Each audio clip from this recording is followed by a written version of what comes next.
Was Ego right about Nagi? There has been controversy surrounding this before, as Ego could have already foreshadowed Nagi's downfall, and due to his overwhelming talent. His information was in collab with Sagi Impact on TikTok, so make sure you guys check him out. His link will be in the description.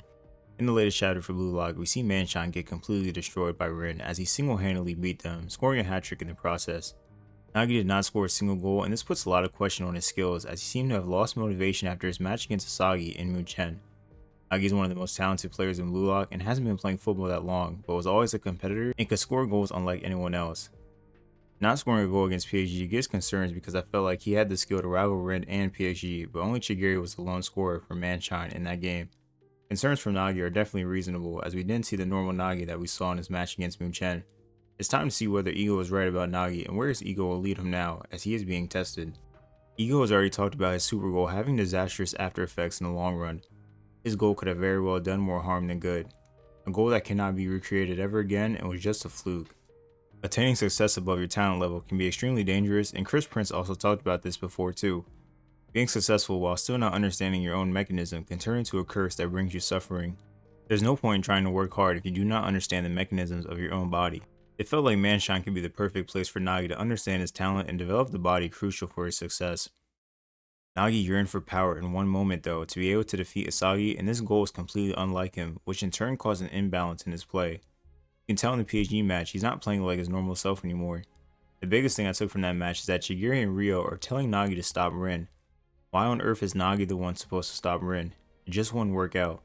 Nagi tried to match up against Rin before in the second selection and he got smoked. Only Asagi was truly capable of getting close to Rin, as they could see the same. They had Nagi running for his life to keep up with Rin's level of ability, which didn't work. Nagi knows that Rin is on a completely different level still, and he cannot get even close to him by himself. It makes you question, did Asagi break Nagi? After the Manshine vs Munchen match, we see Nagi start to have a lack of motivation and a lack of hunger, as his drive is gone since scoring that goal against Asagi. He's not sure what comes next after defeating Asagi, and this was his biggest letdown. He spent all game trying to defeat Asagi and it didn't work for him. His dream is now over after defeating Asagi, and his purpose is up in the air. Asagi was able to dismantle Nagi and Ryo after that super goal and completely ran the field as he took over the game with metavision and egocentrism. Nagi could not do a thing anymore, and now Asagi just evolved into a completely different player as well. Nagi couldn't keep up with the high octane offense of Munchen, and we see Ryo was more of the star towards the end of the game as it went on.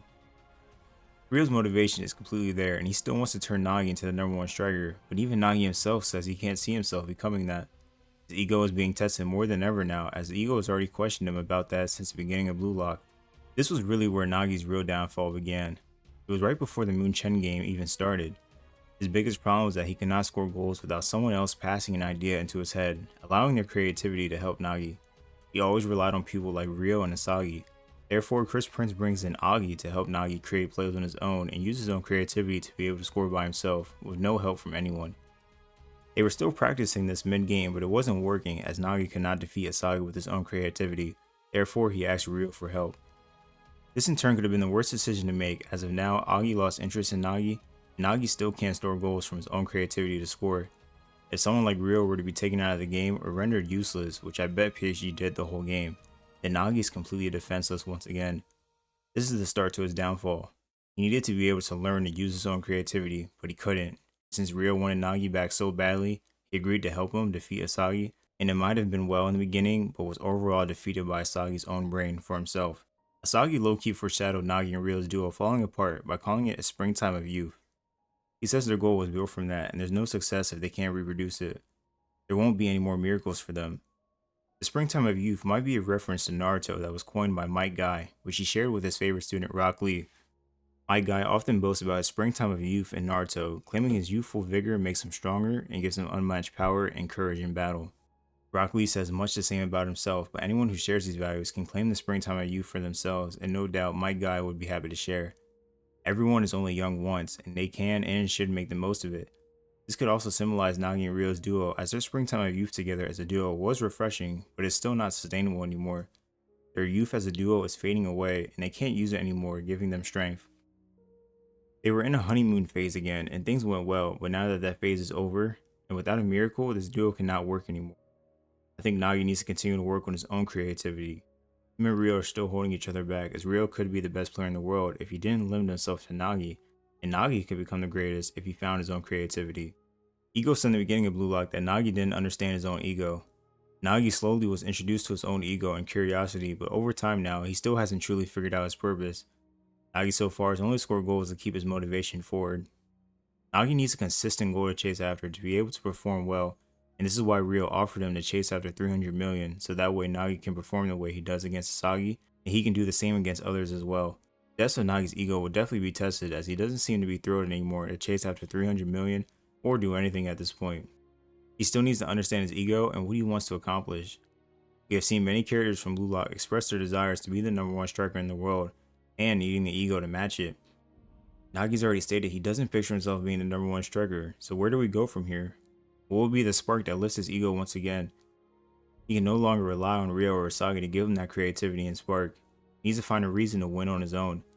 He had already left Rio in the second selection to find that answer. Now finds himself back in another spot where he has to find a goal to fill his ego. His ego is based off of his curiosity and his frustration from losing, but without a clear goal in mind, he won't care much about either of those. Will Nagi truly bounce back? I personally think he will. Nagi needs the right motivation and spark that will allow him to set his own path. What better way to do this than in the next game for Manshine, where they will take on Ubers and Baro. This is a great setup for Nagi and Baro because we know how deep the rivalry goes from the spin-off manga, and I can't wait to see this, as Nagi and Baro were also teammates in the second selection, and after they lost Sasagi, we don't know yet what fully went on for this team to win and advance. Sasagi was the heart of their team, and without him, someone else would have had to step up and get the victory, and it could have been a collab effort between Nagi and Baro. Baro's king mentality and the way he runs Ubers is the perfect setup for Nagi to realize his ego once again. Baro and Nagi are also very similar than people think. I think right now Nagi is going through some despair after getting dismantled by Rin, and no one knows what despair is like more than Baro. Baro even questioned Nagi's resolve, as he calls him a slave who can't do anything without being ordered to. I also feel at times that Nagi is being limited due to being Rio's puppet and often not being able to do what he wants because he would rather have Rio do it for him. Baro has no interest in being controlled by anyone, and this type of ego is what Nagi needs to see once again. We have seen Nagi have one of the scariest egos when he actually tries and is motivated to do so. His motivation is what Nagi needs to find once again.